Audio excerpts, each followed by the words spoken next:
दिल्ली के major Dhyanchand national stadium में शब्दोत्सव 2026 का समापन हो गया। इस 3 दिवसीय भव्य साहित्यिक उत्सव में कला, साहित्य और सुरों का भव्य संगम देखने को मिला।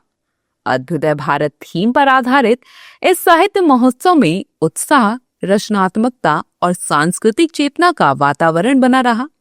इन 3 दिनों में करीब 100 वक्ताओं ने अपने विचार रखे।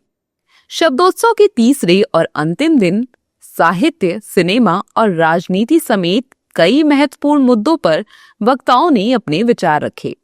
वहीं दिल्ली वासियों ने सोमनाथ से पधारे शिवलिंग के अलौकिक दर्शन भी किए। वहीं सांस्कृतिक संध्या में साधु बैंड और फेमस सिंगर हंसराज रघुवंशी की प्रस्तुतियों पर दर्शक मस्ती में झूमे। साधु बैंड के संस्थापक धर्मेश शाही ने युवाओं में धार्मिक और सांस्कृतिक चेतना के विस्तार को वर्तमान समय की जरूरत बताया।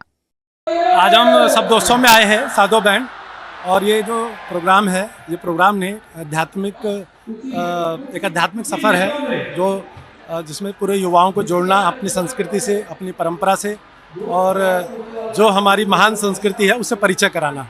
अब बिल्कुल ये होना ही चाहिए, क्योंकि जितनी युवाओं के द्वारा जितनी हमारी संस्कृति फैलेगी और उनके में जो एक संस्कार जाएगा वो हमारे देश के लिए बहुत अच्छा है, क्योंकि तभी हम विश्वगुरु बन पाएंगे। कार्यक्रम के आयोजक सुरुचि प्रकाशन के चेयरमैन राजीव तुली ने शब्दोत्सव के इन 3 दिनों में जेनजी की भागीदारी को अद्भुत, अकल्पनीय और अविश्वसनीय बताया।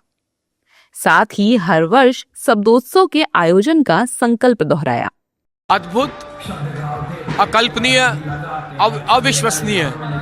हमें कभी नहीं सोचा था कि कला, साहित्य और संगीत में लोगों की इतनी रुचि है, और वो भी जेन जी की। जिस जेन जी को लोग माने पता नहीं क्या क्या कहते रहे, क्या क्या कहते हैं, उस जेन जी की भक्ति, उस जेन जी की शक्ति इस 3 दिन के कार्यक्रम में दिखी है। और मुझे लगता है कि एक अद्भुत कार्यक्रम ये हुआ है 3 दिन का, और इसकी जो याद है वो अगले वर्ष तक जीवित रहेगी, और जब अगले वर्ष फिर होगा तो उससे अगले वर्ष तक जीवित रहेगी। प्रयास करेंगे और प्रभु की इच्छा होगी तो ये कार्यक्रम प्रत्येक वर्ष करेंगे। भारतीय संस्कृति और साहित्य का विराट समागम शब्दोत्सव 2026 दिल्ली वासियों को अद्भुत और अविस्मरणीय अनुभव दे गया।